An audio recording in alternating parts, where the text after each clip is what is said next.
Hi, I'm Marissa Monroe, and this is my project idea for 6190. So if I could spend all of my time and money on travel, I would without hesitation.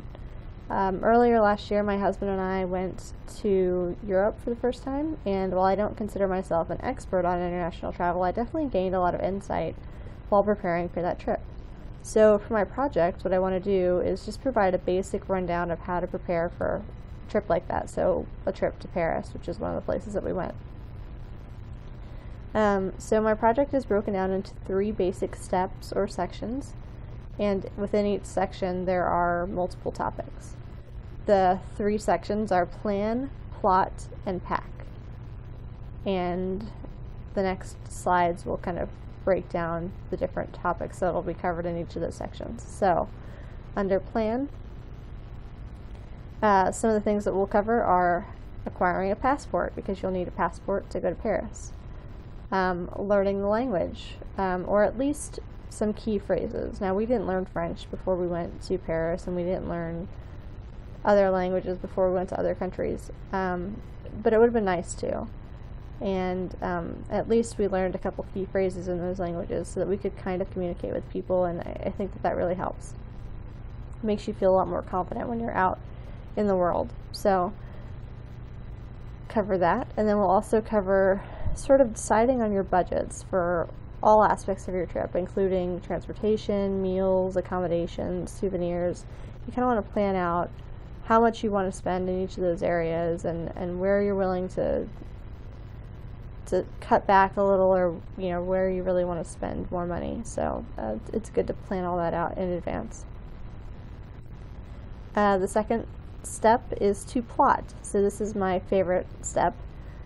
So this includes things like booking transportation, including flights. Maybe you're going to take the trains. We used a lot of public transportation when we were abroad, so you want to plan out all that stuff and see when trains run, when flights leave and come back, and all that to figure out your travel dates and times.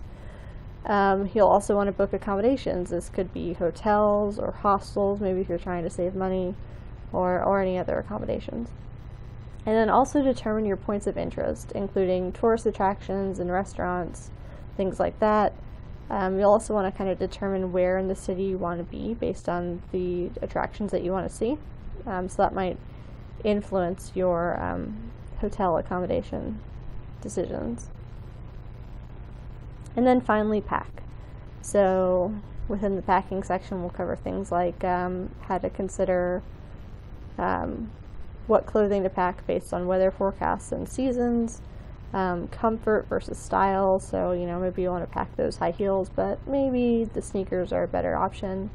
And then also considering how often you'll need to be lugging your suitcases around with you. So if you're taking public transportation a lot, some train stations or other public transportation may not have elevators, and so you have to be prepared to carry your luggage up and down flights of stairs. So you'll want to kind of keep that in mind as you're packing your giant suitcase full of things. Do you really need all that stuff, or would it be better just to maybe do laundry while you're abroad, or just learn to live with less clothing?